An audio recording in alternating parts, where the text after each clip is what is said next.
In 1976, New York Magazine released Nick Cohn's article, Tribal Rights of the New Saturday Night. The following year it was adapted into the film Saturday Night Fever, which was an instant success and catapulted John Travolta's career. In 1978, Esquire magazine released Aaron Latham's The Ballad of the Urban Cowboy, America's Search for True Grit. The film was also adapted into a successful film starring John Travolta. In 1983, another article by Aaron Latham was released, this time in Rolling Stone, titled Looking for Mr. Goodbody.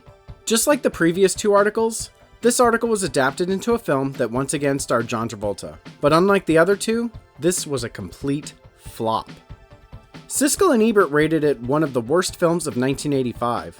It was nominated for 3 Razzie Awards, and according to the official Razzie Movie Guide, is one of the most enjoyable bad movies ever made.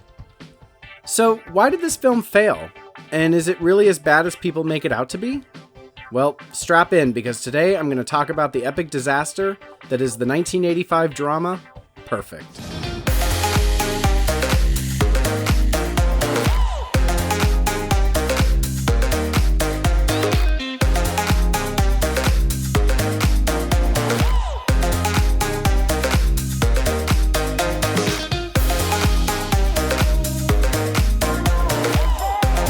Coming up next at the movies, a laughable film called Perfect. Okay, before we go there, let's discuss the plot. John Travolta plays Adam Lawrence, a reporter for the Rolling Stone who is about to embark on the story of his career. A high-profile businessman named Mackenzie is arrested on drug charges, and Adam is determined to get an interview. While waiting for this story to unfold, Adam decides to write a second story about how health clubs are the new singles bars of the 80s. He visits a popular gym in LA called The Sports Connection. There he meets an aerobics instructor named Jessie. Adam is drawn to Jessie and wants her to be the subject of his story, but she isn't fond of reporters.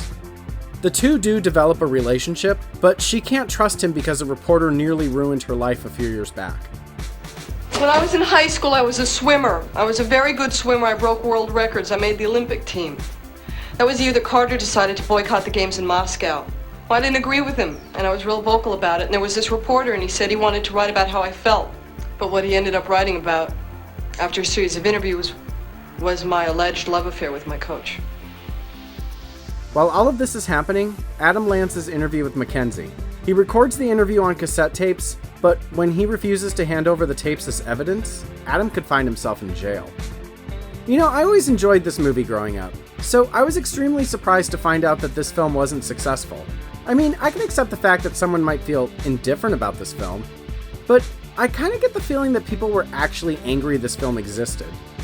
Watching it critically, I did see several flaws. For example, the B-plot about Mackenzie is a bit strong for a B-plot, and can kind of steal the A-plot's thunder. Like, when Adam and Jessie first hook up, the moment is interrupted when Adam receives a call saying Mackenzie has agreed to be interviewed. The A-plot comes to a screeching halt as Adam flies to New York, and the Mackenzie storyline takes center stage. Eventually, Adam flies back to LA, and the aerobics plot starts up again, almost like it was put on pause. Now where were we? Both plots are interesting, but there are times where it feels like they're in competition with each other. The biggest criticism I personally have with this film is how the character of Linda is handled. After Adam stops trying to pursue Jessie as his focus for the story, Adam approaches Linda, who happily agrees to be his subject.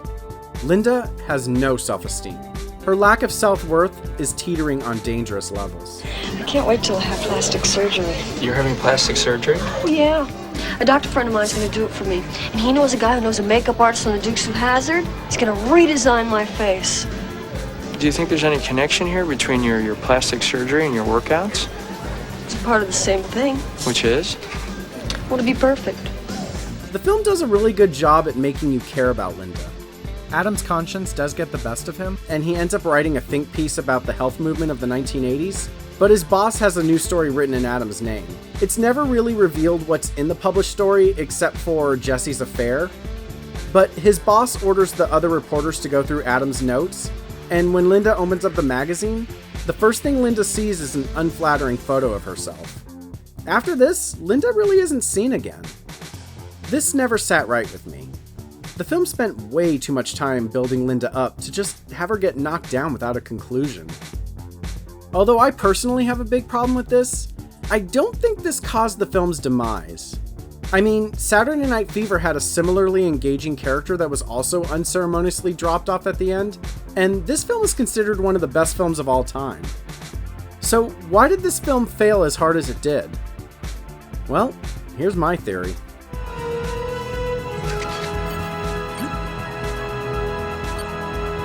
Okay, look, the Emoji Movie was not my cup of tea, but I also wasn't its target demographic. This movie was meant for kids, and as a kids movie, it's fine. It should have fallen under the radar like every other mediocre kids movie that came out that year. But that's not what happened, is it? Before the movie, before the trailer even, people were upset about this movie.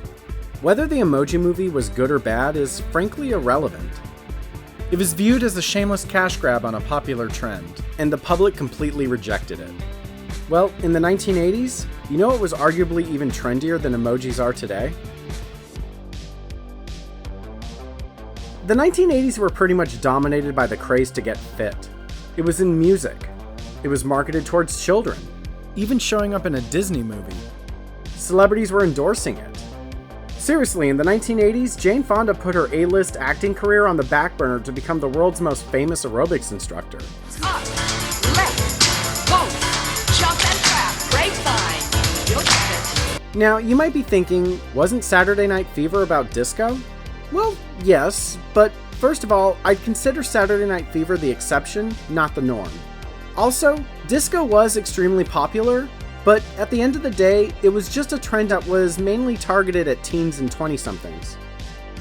To put things in perspective, in the 1970s, someone outside of their 20s might not have known much about disco.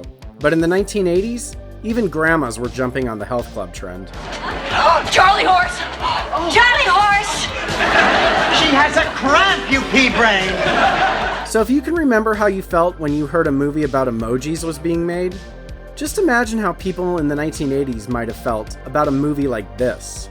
And that's too bad, because not only is this film entertaining, it also has a very strong message about journalism that I think even critics at the time didn't appreciate. Now, the editor of Rolling Stone in this movie is played by Jan Winter, who is the founding editor and current publisher of Rolling Stone. It's a good thing they got him to play himself, because if he weren't in this movie, he'd probably sue. The movie treats Rolling Stone as a totally irresponsible and unethical magazine. That's right, Adam's boss in the movie is played by real-life Rolling Stone co-founder Jan Winter, and he does not paint himself in the best light. Aaron Latham, who wrote the article, also co-wrote the screenplay, and the character based on him also leaves something to be desired. I read that you wrote about me. Oh, come on, Carla. You know, the only thing worse than being written about is not being written about. Why would these people embark on a movie that paints them in such a negative light? If I had to guess, I think they were trying to protest what journalism was becoming in the 1980s. You see, in the 80s, journalism was taking a very scary and aggressive turn. The lines between actual journalism and tabloid sensationalism was starting to blur. The people who take it say it's an aphrodisiac. He says it's not, but he's called Dr. Sex. I feel like reporters were up against a wall with the changes happening in journalism, and maybe this film was trying to protest that. Maybe if these two knew what was coming, they'd be more interested in what this film had to say. The strongest scene in the movie is when Jesse finds out the type of story Adam plans on writing at Linda's expense. You talk to me about Emerson and baby boomers and physical great awakening, and all you do is write a little piece about people getting into each other's pants. Hey, everything I wrote in that story is true. Everything the other reporter wrote about me was true too, but it still hurts. It's not the truth I'm worried about, it's the tone and hurting people and using them. You're so disgusting. How can you be nice to somebody like Mackenzie and then on Linda? What did she ever do to you, or anybody else for that matter? Nothing.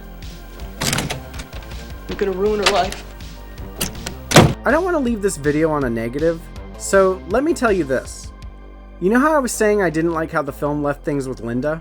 Well, in a weird way, while doing research for this video, I sort of got some closure. As stated in the beginning, this film was based on a real Rolling Stone article in 1983. I also found out that the character of Linda was loosely based on the real article's subject, Leslie. Although the real article isn't vicious, it does lack taste.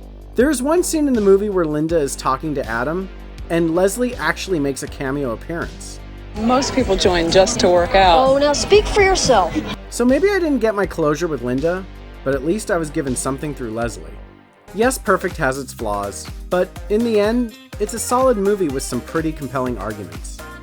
Not to mention, the 80s are back in the zeitgeist, so the aerobic scenes are just amazing to watch.